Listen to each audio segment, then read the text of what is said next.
Ya. Assalamualaikum warahmatullahi wabarakatuh.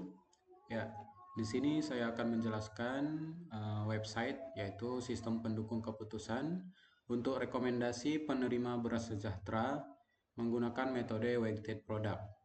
Ya, di mana website ini dibangun menggunakan PHP dengan framework Laravel. Mungkin langsung saja yang pertama ya di sini kita login untuk masuk ke sistem. Setelah berhasil nanti akan masuk ke halaman dashboard, yang dimana halaman dashboard ini merupakan informasi untuk utama bagaimana website ini.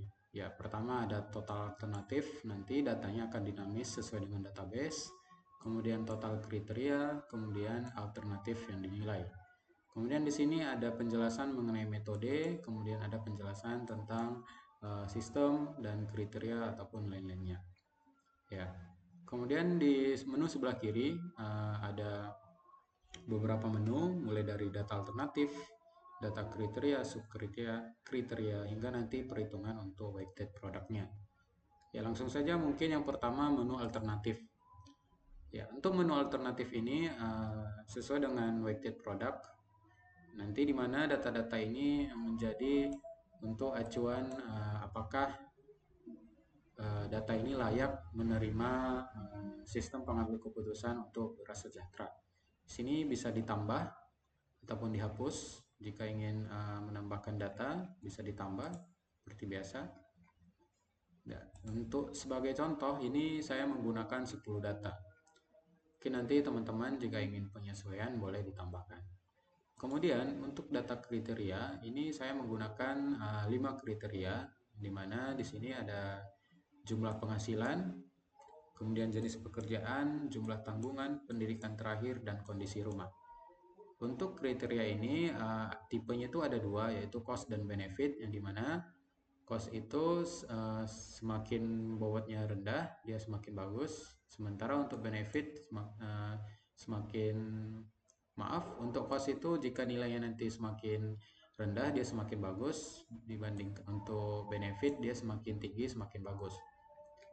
Kemudian untuk data kriteria di sini ada untuk masing-masing nilainya. Sebagai contoh ini kita lihat untuk sub kriteria pada jumlah penghasilan atau C1, kita lihat di sub.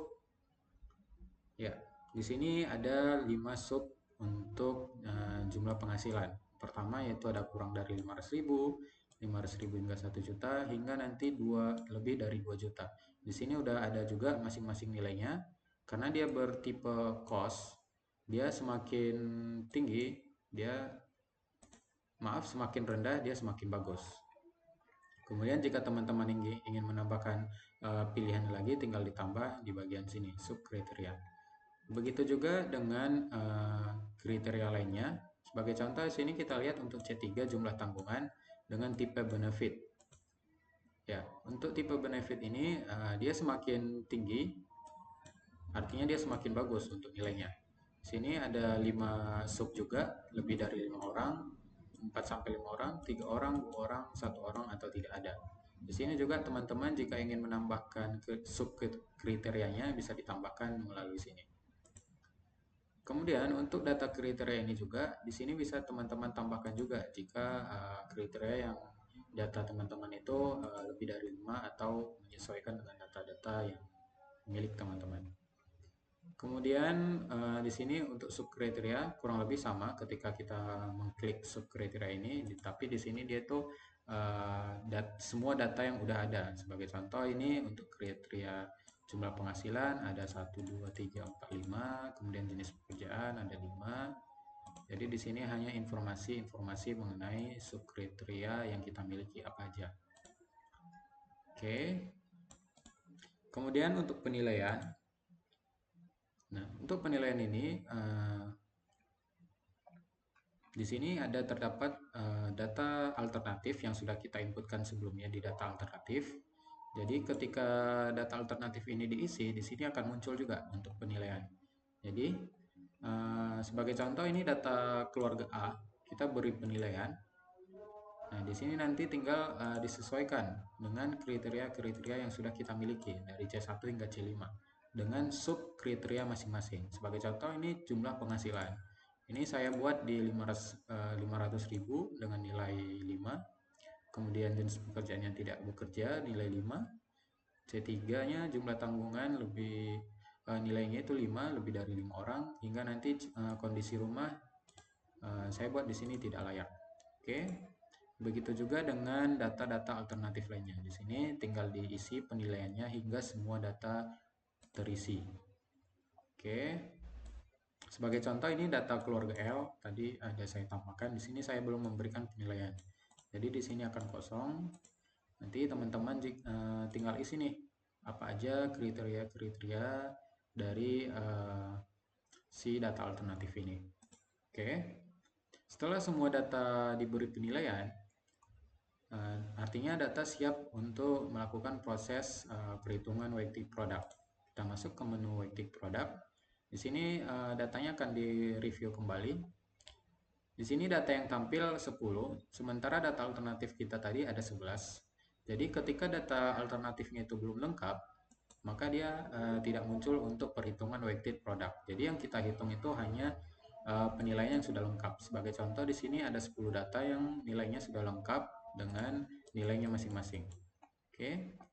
Di sini juga ada masih informasi mengenai kriteria yang kita gunakan, tipenya apa, kemudian bobotnya berapa. Kemudian di sini ada mulai perhitungan untuk menghitung data-data alternatif kita menggunakan metode weighted product. Mungkin langsung saja kita coba. Ya, ketika berhasil di sini akan muncul detail dari weighted product. Pertama yaitu dari langkah pertama kita normalisasi bobot. Sebenarnya untuk normalisasi bobot ini ketika total dari bobotnya sudah genap 1, ini sebenarnya tidak perlu lagi dilakukan. Tapi jika total bobotnya tidak sama dengan 1, ini perlu untuk melakukan normalisasi. Kemudian untuk langkah kedua, melakukan matriks keputusan. Di sini sudah ada lengkap dari data alternatif A hingga J atau 10 data yang kita miliki. Kemudian menghitung vektor S-nya dengan rumus tertera seperti ini.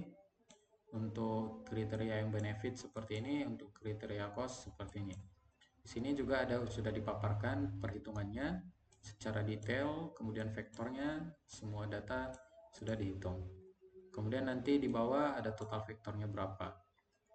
Setelah menghitung vektor S-nya, kemudian menghitung vektor V, di mana rumusnya seperti ini. Ya, untuk perhitungannya kurang lebih nanti seperti ini. Mungkin teman-teman bisa pelajari mengenai weighted product. Kemudian setelah menghitung vektor S dan vektor V, kemudian kita bisa melihat hasil dari rankingnya. Di sini kita lihat untuk ranking pertama itu keluarga D dengan vektor 0,6, kemudian vektor S-nya 0,6, vektor V-nya 0,1, keluarga J 0,5, 0,1, keluarga G 0,5, 0,1, hingga nanti ke keluarga A atau data ke-10. Di sini ada kesimpulan berdasarkan hasil perhitungan weighted product, alternatif terbaik adalah keluarga D dengan nilai vektor sebesar 0,1277. Artinya untuk menentukan ranking yang pertama yaitu dilihat dari nilai paling tinggi setiap vektornya. Di sini kita lihat vektor S itu 0,6 paling tinggi dibanding data-data lainnya, dan vektor V juga 0,12 lebih tinggi dibanding data-data alternatif lainnya. Ya. Di sini sebenarnya sudah selesai untuk implementasi metode weighted product-nya.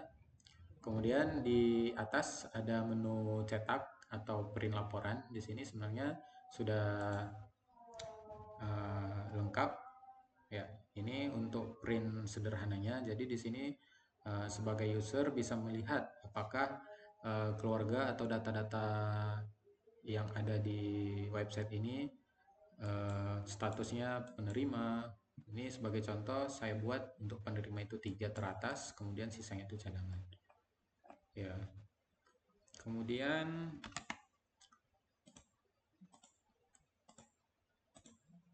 di sebelahnya cetak detail perhitungan kurang lebih sama seperti cetak laporan juga, tapi ini untuk perhitungannya aja. Ya, ada perhitungan vektor, vektor S, vektor V, dan lain-lain.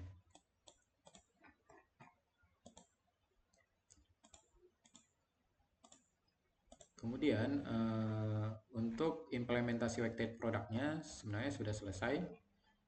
Kemudian di website ini ada konfigurasi untuk akses login, yaitu ada roles, permission, dan navigation, yang dimana nanti roles permission ini bisa login sesuai dengan roles yang udah kita buat sebelumnya. Kemudian ada user. Nah, untuk user juga bisa nanti ditambahkan dan lain-lain. Mungkin itu aja.